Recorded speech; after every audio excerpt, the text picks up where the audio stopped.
நடக்கான video தாங்க வந்திருக்கு. Video வந்து சூப்பரா இருந்துச்சு அப்படின்னு தாங்க சொல்லணும். போலீஸ்கிட்ட வந்து வசமா வந்து நம்ம விஜய் வந்து மாட்டிக்கிறாங்க அப்படின்னு தாங்க சொல்லணும். அதெல்லாம் பார்க்குறோமா சேனலை மட்டும் மறக்காமல் லைக் அண்ட் சப்ஸ்கிரைப் மட்டும் பண்ணிடுங்க. ஃபஸ்ட்டு எடுத்த உடனேயுமே வந்து கண்மணி வந்து அதிரடியாக வந்து ஒரு முடிவு எடுக்கிற மாதிரி தான் காட்டிக்கிட்டு இருக்காங்க. எல்லாத்துக்கும் காரணம் வந்து இந்த கார்த்தி தான். இந்த கார்த்தியை வந்து சும்மா விடக்கூடாது. போலீஸில் வந்து கம்ப்ளைண்ட் கொடுத்தா தான் சரி வரும் அப்படின்னு சொல்லிட்டு அவங்க பார்த்துக்கிட்டோம்னா போலீஸில் வந்து கம்ப்ளைண்ட் கொடுக்குற மாதிரி தான் காட்டிக்கிட்டு இருக்காங்க. நான் தான் வந்து காவேரி டெக்ஸ்டைல்ஸ் இருக்காங்கள்ல, அந்த ஓனரோட மருமக பேசுகிறேன். என்னோட தங்கச்சி வந்து எங்கள் மாமனாரோட பையன் இருக்கார்ல, அவர் வந்து 2ஆம் தரமா கல்யாணம் பண்ணிட்டாரு. அது மட்டும் இல்லாமல் என் தங்கச்சியோட அனுமதி இல்லாமல் அவளோட கழுத்தில் வந்து தாலியை கட்டிட்டாரு. உடனே வந்து அவளை அரெஸ்ட் பண்ணிட்டு போங்க அப்படின்னு சொல்லிட்டு போலீஸில் வந்து சொல்லிடுறாங்க. அங்கிட்டு பார்த்தா போலீஸ்காரங்க வந்து வண்டியில் வந்துடுற மாதிரி தான் காட்டிக்கிட்டு இருக்காங்க. எல்லாத்துக்குமே பயங்கரமான ஷாக் ஆயிடுது. என்னடா போலீஸ் எல்லாம் வீட்டுக்கு வருது அப்படின்னு சொல்லிட்டு வெளியில் வச்சு விசாரிக்க ஆரம்பிச்சிடுறாங்க. போலீஸ்காரங்க வந்து இங்கே யார் கார்த்தி அப்படின்னு சொல்லிட்டு கேட்க ஆரம்பிச்சிடுறாங்க. சொல்லுங்கள் என்ன வேணும் உங்களுக்கு, இப்போ எதுக்கு கார்த்தியை கேட்குறீங்க அப்படிங்கிற மாதிரி சொன்னோன்னே, உங்கள் வீட்டில் இருந்தால் கம்ப்ளைண்ட் வந்திருக்கு. கார்த்திங்கிறவர் வந்து தேவையில்லாமல் ரெண்டாவது டைம் வந்து ஒரு பொண்ணுக்கு விருப்பம் இல்லாமல் கழுத்தில் தாலி கட்டியிருக்காரு. அவரை அரெஸ்ட் பண்ண வந்திருக்கோம் அப்படிங்கிற மாதிரி சொன்னோன்னே ஷாக் ஆகிடுறாங்க. உள்ள இந்த ராமச்சந்திரன் வந்து கேட்காங்க, என்ன சார் எதுக்கு சார் இப்போ தேவையில்லாமல் வந்து இப்போ வந்து பிரச்சனை பண்ணிக்கிட்டு இருக்கீங்க அப்படிங்கிற மாதிரி சொல்கிறாங்க. சார் நான் எதுக்கு சார் தேவையில்லாமல் வந்து உங்கள் வீட்டில் வந்து பிரச்சனை பண்ண போகிறேன். எனக்கு வந்து கம்ப்ளைண்ட் வந்திருக்கு. அந்த கம்ப்ளைண்ட்டை வந்து விசாரிக்கிறதுக்காக தான் நான் வந்திருக்கேன். கொஞ்சம் கோஆப்ரேட் பண்ணுங்கள் அப்படிங்கிற மாதிரி சொல்கிறாங்க. உடனே வள்ளி வந்து கேட்குறாங்க, ஆமாம் யார் சார் கம்ப்ளைண்ட் கொடுத்தது எங்கள் வீட்டிலேருந்து அப்படிங்கிற மாதிரி சொல்கிறாங்க. உங்கள் மூத்த மருமக தான், இந்த பொண்ணு தான் கம்ப்ளைண்ட் கொடுத்தது அப்படிங்கிற மாதிரி சொன்ன உடனேயும் நம்ம வள்ளி வந்து விறுவிறுன்னு கண்மணிக்கிட்ட போய் திட்டுறாங்க. ஏய் கண்மணி, எதுக்கு இப்போ தேவையில்லாமல் வந்து போலீஸில் போய் கம்ப்ளைண்ட் கொடுத்த? நம்ம வீட்டுக்கும் போலீஸுக்கும் வந்து அவ்வளவா ஆகாது. இதுக்கு முன்னாடி நிறைய பிரச்சனை வேறு நடந்திருக்கு. மறுபடியும் போலீஸ் ஸ்டேஷனில் போய் கம்ப்ளைண்ட் கொடுத்தா என்ன அர்த்தம் அப்படிங்கிற மாதிரி சொல்லிக்கிட்டு இருக்காங்க. ஆமாம், நீங்கள் வந்து எங்கள் குடும்பத்துக்கு எவ்வளோ கஷ்டம்னா கொடுப்பீங்க, நான் வந்து பார்த்துக்கிட்டு இருப்பேன்னு நினைக்கிறீங்களா? எங்கள் அண்ணனை வந்து கொன்னுட்டீங்க, சரின்னு சொல்லிட்டு அதையும் விட்டாச்சு. இப்போ பார்த்துக்கிட்டா என்னோடய தங்கச்சியோட வாழ்க்கையவே கெடுத்துட்டு வந்து நின்றுட்டு இருக்கீங்க. அதையும் பார்த்துக்கிட்டு நான் சும்மா இருப்பேன்னு நினைக்கிறீங்களா?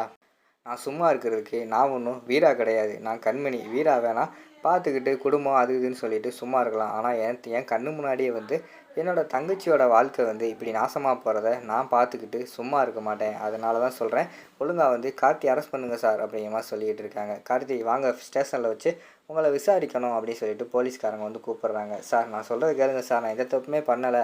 அந்த பொண்ணுக்கு தெரிஞ்சு தான் கல்யாணம் பண்ணேன். அந்த பொண்ணுக்கு வந்து விருப்பம் இருக்குது அப்படிங்கிற மாதிரி சொல்லிக்கிட்டு இருக்காங்க. சார் எதுனாலும் வந்து நீங்கள் ஸ்டேஷனில் வந்து சொல்லுங்கள், இங்கே வச்சு எதனாலும் பேச முடியாது அப்படிங்கிற மாதிரி சொல்லிவிட்டு கார்த்தி அந்த இடத்துல இருந்து கூட்டு போகிற மாதிரி தான் காட்டிக்கிட்டு இருக்காங்க. டக்குன்னு பார்த்தா நம்ம இவங்க இருக்காங்கல்ல, விஜய் வந்து போய் தடுக்காங்க. சார் சார் நிப்பாட்டுங்க சார், அவருக்கும் இதுக்கும் எந்த சம்மந்தமே இல்லை. அவர் வந்து இந்த தப்பை பண்ணியிருக்க மாட்டார். ரொம்ப நல்லவர் சார் அப்படிங்கிற மாதிரி சொல்லிக்கிட்டு இருக்காங்க. ஏய் என்னம்மா பேசிக்கிட்டு இருக்க?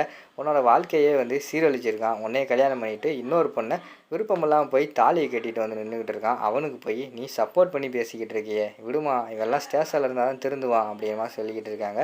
ஐயோ இல்லை சார், என் புருஷன் வந்து ரொம்ப நல்லவங்க, அவங்க இந்த மாதிரியெல்லாம் பண்ண மாட்டாங்க. தயவுசெய்து வந்து சொல்கிறத கேளுங்க. எல்லாத்துக்கும் காரணம் அந்த நிற்காங்களே அவங்க தான் அப்படின்னு சொல்லிட்டு வீரா வந்து கண் காட்டுறாங்க. வீரா வந்து பயங்கரமாக ஷாக் ஆகிடுறாங்க. என்னடா நம்மளை சொல்கிறாங்களே அப்படின்னு சொல்லிட்டு அவங்க தான் கூட்டு போய் 2 பேரோட மனசையும் கலைச்சி கல்யாணம் பண்ணி வச்சுருக்காங்க. இந்த பிரச்சனைக்கு காரணமே அவங்க தான் அப்படிங்கிற மாதிரி சொல்கிறாங்க.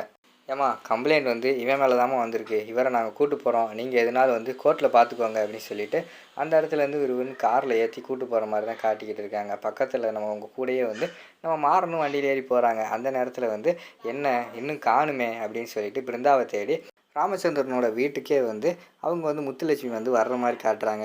வரும்போது பார்த்தா போலீஸ் வண்டி போகுது. என்ன வீட்டுக்குள்ளே வந்து போலீஸ் வண்டி போகுது அப்படின்னு சொல்லிட்டு உள்ளே போய் வீரா கிட்ட விசாரிச்சுக்கிட்டு இருக்காங்க. ஏய் வீரா, உண்மையை சொல்லுடி, எதுக்குடி இந்த வீட்டில் இருந்து போலீஸ் வண்டி போய்கிட்டு இருக்கு, எதுவும் பிரச்சனையா, யார் என்ன அப்படின்னு சொல்லிட்டு விசாரிச்சுக்கிட்டு இருக்காங்க. அம்மா அது ஒன்றும் இல்லைம்மா அப்படிங்கிற மாதிரி சொல்லிக்கிட்டு இருக்காங்க. ஏய் நான் வரும்போது வண்டியை பார்த்துட்டு தாண்டி வரேன், ஒழுங்காக சொல்லு, உண்மையை சொல்லு, எதுக்கு வந்து போலீஸ் வண்டி வந்துட்டு போகுது அப்படிங்கிற மாதிரி கேட்டுக்கிட்டு இருக்காங்க. அந்த நேரத்தில் பார்த்தா அந்த பக்கம் நம்ம பிருந்தா இருக்காங்கல்ல, அவங்க வந்து ஒரு தூணுக்கு பின்னாடி மறைஞ்சு நின்றுக்கிட்டு இருக்காங்க. கழுத்தில் தாலி வேறு இருக்குல்ல, ஐயோ அம்மா பார்த்துடக்கூடாதுன்னு சொல்லிட்டு, பிருந்தா நான் வந்து இவ்வளோ நேரம் ஆகுது, என்னடி என்னை பார்க்கவே மாட்டேங்கிற, பேச விருப்பம் இல்லையா, இங்கே வாடி அப்படின்னு சொல்லிட்டு கூப்பிட்றாங்க. அவங்க வந்து அம்மா அந்த வாரேம்மா அப்படி சொல்லி நின்றுக்கிட்டே இருக்காங்க. என்னடி கூப்பிட்டுக்கிட்டே இருக்கேன், நீ பாட்டில் என்னை கூட பார்க்காம அங்கேயே நின்றுக்கிட்டு இருக்க, வா அப்படின்னு சொல்லிட்டு பக்கத்தில் வந்து பார்க்காங்க. பார்த்தோன்னே அவங்களுக்கு வந்து பயங்கரமான ஷாக் ஆயிடுது. நம்ம பிருந்தா இருக்காங்களே, அவங்க கழுத்தில் வந்து தாலியோடு நின்றுக்கிட்டு இருக்காங்க. அதை பார்த்த உடனேயும் ஏய் என்னடி கழுத்தில் தாலியோட நின்றுக்கிட்டு இருக்க, என்னடி பண்ண, இது யார் கட்டின தாலி அப்படின்னு சொல்லிட்டு கேட்க ஆரம்பிச்சிடுறாங்க. அம்மா அது வந்துமா கார்த்தி தாம்மா அப்படிங்கிற மாதிரி சொல்கிறாங்க. என்னது கார்த்தியா, ஏய் அந்த தம்பிக்கு தான் கல்யாணம் முடிஞ்சில, மறுபடியும் எப்படி அப்படிங்கிற மாதிரி சொல்கிறாங்க. அம்மா அதை நான் சொல்கிறேம்மா அப்படிங்கிற மாதிரி சொல்லிட்டு வீரா வந்து சொல்கிறாங்க. ஏய் என்னடி என்னை இப்படி பண்ணுறீங்க, இப்படி இருந்தால் அவளை வாழ்க்கையை சீரழிச்சிட்டிங்களே அப்படின்னு சொல்லிட்டு அந்த இடத்துல வந்து முத்துலட்சுமி வந்து ஏங்கி ஏங்கி அழுக ஆரம்பிச்சிடுறாங்க. அதோட பார்த்துக்கிட்டிங்கன்னா அந்த எபிசோடு வந்து முடிச்சிடுறாங்க.